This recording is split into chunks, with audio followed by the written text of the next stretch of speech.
Assalamualaikum warahmatullahi wabarakatuh. Hai Tribuners, balik lagi dalam program Puasa Asyik.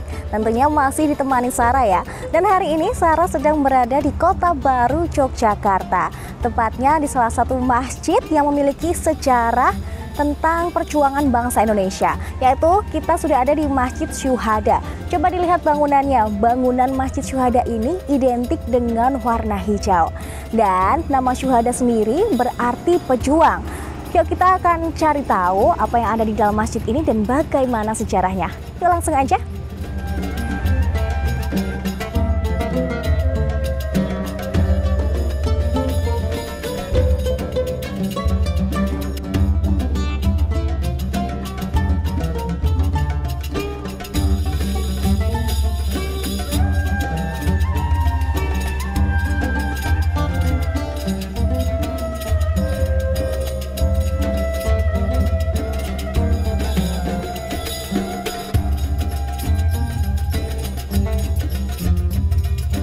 Masjid ini terletak di Jalan Idewanyu Manoka 13, Kota Baru, Yogyakarta. Nama Syuhada sendiri dalam bahasa Indonesia berarti pejuang. Masjid ini memang menjadi salah satu masjid yang menyimpan nilai sejarah kemerdekaan Indonesia. Tempat ibadah umat muslim ini selesai dibangun dan diresmikan pada 20 September 1952. Kegiatan peresmian Masjid Syuhada dihadiri oleh Presiden Soekarno, para menteri, dan para duta besar negara Islam. Dulunya, area masjid ini merupakan markas tempat tinggal orang-orang Belanda saat menjajah Indonesia. Begitu pula orang Tionghoa, serta orang Indonesia kelas atas atau mereka yang menerima pendidikan ala Barat. Perkembangan sejarah Masjid Syuhada tidak dapat dilepaskan dari sejarah perjuangan pejuang Indonesia melawan tentara pendudukan Jepang. Peristiwa tersebut memakan 21 korban yang sekarang namanya diabadikan sebagai jalan di kawasan Kota Baru. Awalnya, pembangunan Masjid Syuhada hanya sebagai monumen sejarah para syuhada yang gugur. Namun seiring dengan kebutuhan akan tempat peribadatan, maka masjid ini digunakan sebagai tempat ibadah masyarakat muslim di Kota Baru. Di sisi lain, istilah syuhada juga diartikan sebagai orang-orang yang mati syahid atau gugur di jalan Allah. Tanah ini merupakan pemberian dari Sultan Hamengkubuwono IX yang pada saat itu menjabat sebagai Menteri Pertahanan Republik Indonesia. Soal bangunan, Masjid Syuhada terdiri dari 3 lantai. Atap masjid sebagai puncak terdapat kupel atau mustoko besar sebagai kubahnya. Para jamaah yang hendak sholat biasanya akan wudhu di lantai bawah.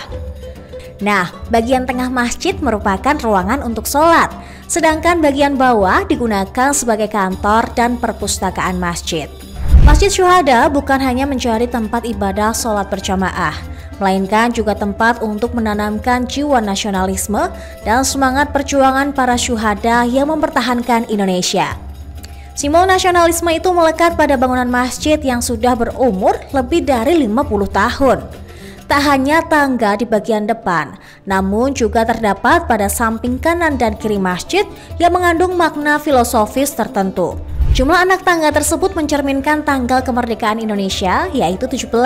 Sedangkan bulan Agustus atau bulan 8 disimbolkan melalui pilar gapura di depan anak tangga utama yang berbentuk segi 8. Pilar-pilar gapura tersebut menjadi satu kesatuan dengan bangunan masjid dan tidak terpisah seperti berada menjorok ke depan dari bangunan. Lebih jauh lagi, angka 45 dalam Masjid Syuhada disimbolkan dengan jumlah kupel pada bagian atap masjid.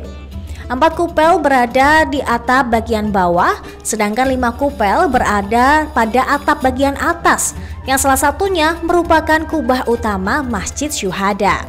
Atap Masjid Syuhada sendiri masih menerapkan hiasan-hiasan khas Jawa yang disebut dengan mustaka. Atap tersebut juga memegang konsep Meru yang merupakan sisa peninggalan masa Hindu dan Buddha atau sebelum Islam berkembang di Nusantara. Masjid Syuhada memiliki simbol religius yang khas. Terdapat 20 ventilasi di ruang bawah yang menandakan 20 sifat Allah. Kemudian 6 jendela di tempat sholat pria sebagai rukun iman. 5 ventilasi di tempat khusus iman sebagai hukum Islam, serta 2 tiang penyangga di musola putri sebagai syahadat ain.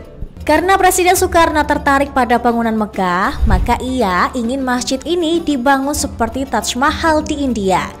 Akhirnya permintaan Soekarno dikabulkan karena akhirnya Masjid Syuhada menyerupai Taj Mahal. Tak hanya itu, gaya arsitekturnya pun memadukan gaya Candi Borobudur dengan arsitektur lapis tingkat. Dengan mengelilingi Masjid Syuhada ini, ilmu kita semakin bertambah ya Tribuners.